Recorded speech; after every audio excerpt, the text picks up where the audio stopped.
Kardeş 25.000 versen bu evi verirəm sənə. Şuşa Ramanda, Araz Marketin, Fədər Marketin yaxınında yola 100 metr mərkəzi kanalizasiya. Gəl evi göstərək.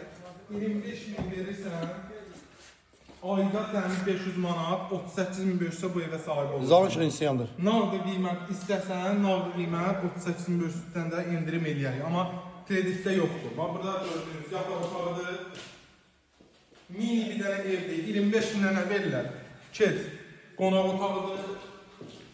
Geniş, gündüz, gözəl. 25.000-dən çox istəyəndir, çox müştərilərlə verir. Bura balaca bir dənə mətbəx. Bura belə, koridor kimi. Branşın yanında. Sizə deyim, burada proyekti dəyişə də bilərsiniz. Gəl, burada hamam poli, tam təmin. 25.000 manat. Zetbo! Yerindir, yerin. Gəl apar, yerin dedim, Şuşalamanı. Pətənərazı yaxınlığı, yola 100 metr mərkəz kanalizasiya, qasuşum, 24 saat. Gəl. Getdi o bir sənə. Vay! Ya çek sen bir şey. Bax,